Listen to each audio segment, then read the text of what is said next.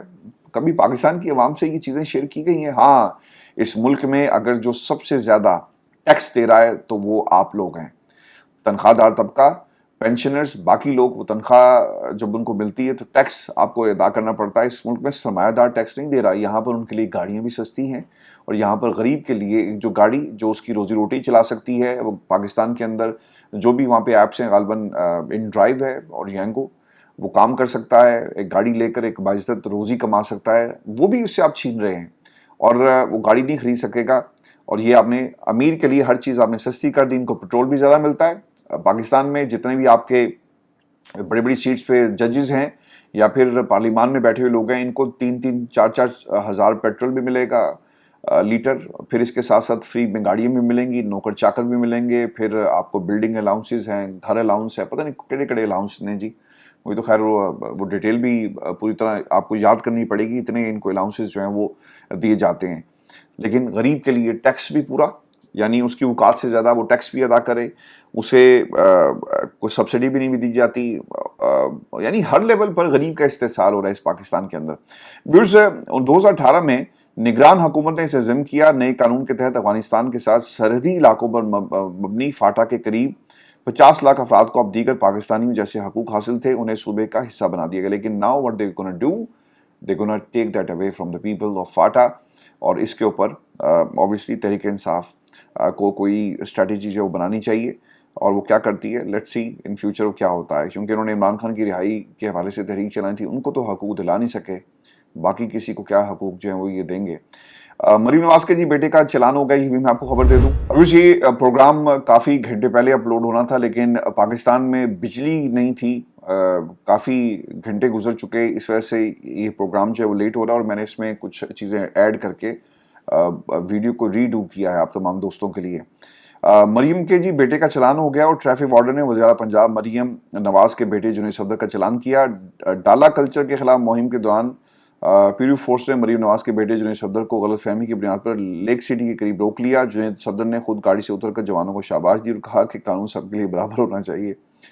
اور پھر مریم نواز کی شاباش، کہا کہ آپ نے قانون کی پاسداری کو یقینی بنایا. قانون کی بالادستی ہماری حکومت کی پہچان ہے، لیکن سوشل میڈیا پر اسے ایک پبلسٹی اسٹنٹ کہا جا رہا ہے. دا پرابلم از کہ جنید صفدر لندن میں گاڑی چلائے نا اور اشارہ توڑے تو اس کو پتہ ہے کہ یہاں پہ جرمانہ بھی ہوگا.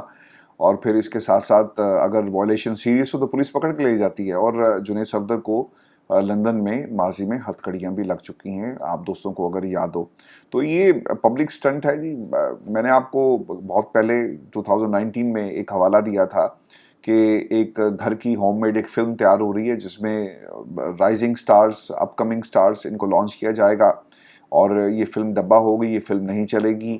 وہ فلم جس طرح سے زبردستی چلوائی گئی، سنیما گھروں میں ٹکٹس خرید کے، باکس خود خرید کر تاثر دینے کی کوشش کی گئی کہ سر ہاؤس فل ہے. تو پاکستان کی عوام سر دیکھ رہی ہے ان تمام چیزوں کو. یہاں پر جنید صفدر اگر کھانسے گا بھی تو وہ خبر ہے، لیکن غریب اپنے بچوں کو دریا میں خودکشی کرنے پر یعنی مجبور ہوتا ہے اور دریا میں پھینک دیتا ہے تو وہ خبر نہیں بنتی. پاکستان کا میڈیا اسے چلاتا نہیں ہے. اور ان لوگوں کو تب یاد آتا ہے جب کبھی 18 لوگ پانی میں بہہ جائیں یا پھر کراچی کوئی بلڈنگ جو ہے وہ گر جائے، تو پھر یاد آتا ہے کہ ہاں ہم نے سروے کرنا ہے، ہم نے بلڈنگ ریگولیشنز کو جو ہے وہ مضبوط کرنا ہے. تو پاکستان میں سر یہ ملک ایک شکار گاہ ہے. یہ شکاری ہیں اور ہم شکار ہیں، اور یہ ہمارا روز کی بنیاد پر شکار کرتے ہیں. اور پھر اس میں ان کا یہ خیال ہے کیونکہ پاکستان کی آبادی بڑھ رہی ہے تو اس آبادی کو، غریبوں کی آبادی بڑھ رہی ہے تو اس کو کم کرنے کے لیے ہمیں ان کا شکار کرنا ضروری ہے. شاید اس سے غربت ختم ہو جائے. سر غریب کو مارنے سے غربت ختم نہیں ہوگی، آپ لوگوں کے اس غرور کو مارنے سے غربت ختم ہوگی. پاکستان کے اندر صرف اگر ایک چیز چیک کر لی جائے نا، جب یہ اقتدار میں آتے ہیں ان کے اثاثے کتنے ہیں، اور جب یہ اقتدار سے چلے جاتے ہیں تو ان کے اثاثے کتنے ہیں، اور اس بنیاد پر ان کے خلاف کارروائی ہو. لیکن جس سپریم کورٹ نے جو احتساب کی بنیاد تھا، جو ایک آخری امید تھا پاکستان کی عوام کی، آپ نے اس کے اوپر بھی قبضہ کر لیا. اور وہاں پر ابھی ایسے کیسز نہیں جائیں گے جن کے اندر سوموٹو ایکشن لینے کا اختیار چھین لیا گیا. پاکستان کی عدالت نے یہ اٹھا کر آئینی بینچ کو دے دیا, پھر 3 رکنی. تو یہ سب اس لیے کیا گیا کہ پاکستان کی اسٹیبلشمنٹ کو کھل کر کھیلنے کی مکمل آزادی ہو پاکستان کے اندر. میں ویورز آپ کو یہ خبر بھی دے دوں جاتے جاتے کہ نون لیگ کے رہنما جی راجہ فاروق حیدر صاحب, جو پی ٹی وی پر پریس کانفرنس کے دوران سگریٹ کے کش لگاتے رہے اور سرکاری ٹیلی ویژن پہ لائیو دکھایا گیا. دس از ہیپننگ ان پاکستان. جس قوم کے جو اپنے آپ کو نام نہاد لیڈر کہتے ہیں, انہیں یہی احساس نہیں ہے کہ یہ پبلکلی کتنا بڑا بلنڈر وہ کر رہے ہیں, اور پاکستان کے اندر جب بچے اس کو دیکھیں گے تو کیا حالات ہوں گے. تو آپ ایک پولیٹیشین ہونے کی حیثیت جو پاکستان کی عوام کی نمائندگی کر رہا ہے, اس کے اپنے یہ کرتوت ہیں. یار آپ پیو جو مرضی کرو, لیکن یہ آپ کو پاکستان کی اور اسٹیٹ ٹی وی پہ دکھایا جا رہا ہے. تو کیا ان کے خلاف کوئی کاروائی ہوگی؟ آپ نے کہا نا یہ شور شرابہ کرتے ہیں, لیکن یہاں پر تو پوری آپ نے ایک نسل کو کیا ترغیب دی ہے کہ ہاں یہ جس طرح حمزہ شہباز نے کہا نا کہ بچوں کرپشن ہوتی ہے, کرپشن ہوگی, یہ روایات کو پڑھنے دیں. آپ کو یاد ہے نا وہ اسٹیٹمنٹ. تو اسی طرح انہوں نے کہا جی کہ اسٹیٹ ٹی وی پہ بیٹھ کر سگریٹ پیتے ہیں اور برائی دکھائیں گے تو لوگ اس برائی سے بچیں گے. شاید ان کا نظریہ یہ ہوگا.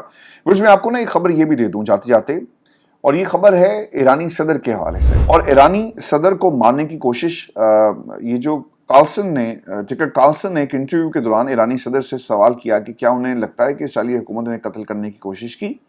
تو اس سوال کے جواب میں ایرانی صدر نے کہا کہ جی ہاں, اسرائیل نے اس حوالے سے بھرپور طریقے سے کوشش کی.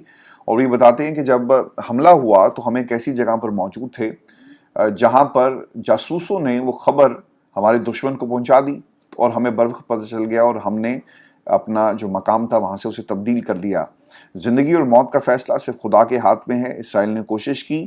جنگ کے دوران وہ ایک اجلاس کی صدارت کر رہے تھے, اور اسرائیل کو اپنے جاسوسوں کے ذریعے اس مقام کا علم ہو گیا, اور انہوں نے وہاں بمباری کی کوشش کی. تاہم اسرائیل اس میں ناکام رہا ہے.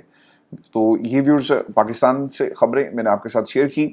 اگلی ویڈیو میں آپ سے تفصیل سے بات ہوگی اس ملاقات کے حوالے سے, اور بیرسٹر گوہر صاحب کو مزید ایکسپوز کریں گے, because I simply just hate this person in a way کہ اس نے عمران خان کے نظریے کو دفن کرنے میں کوئی کسر نہیں چھوڑی.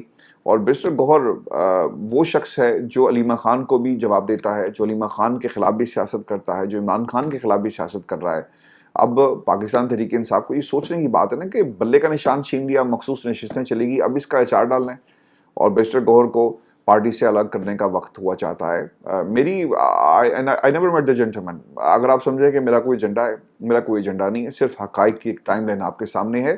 26 نومبر ہو, اس سے پہلے ہو, عمران خان کے لیے پیغام رسانی کا کام ہو, یا پھر عمران خان کے لیے دیکھیں چیئرمین کا کیا کام ہوتا ہے. چیئرمین کا یہ کام ہوتا ہے نا کہ لوگوں کو موبلائز کرے, لیکن یہاں پر قیادت کون سی ہے؟ پنجاب کے اندر عالیہ حمزہ نے بڑا پوزیٹیو رول پلے کیا. علی مین گنڈا نے کے پی میں دھوکہ دیا, وہ اسٹیبلشمنٹ کی گود میں جا کر بیٹھ گیا. اور یہ میں آپ کو نا بڑی ذمہ داری سے بتا رہا ہوں.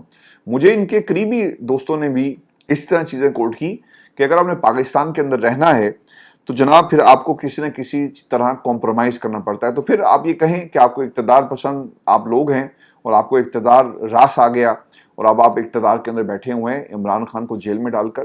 تو یہ وہ جنگ ہے جو ہر پاکستانی کی جنگ ہے, جو ہماری جنگ ہے مروثیت کے خلاف, اور پاکستان میں ایسے رانگ نمبرز کے خلاف. اپنا خیال رکھیے گا. اگلی ویڈیو میں آپ سے جلد ملاقات ہوگی. اجازت دیجیے. اللہ کے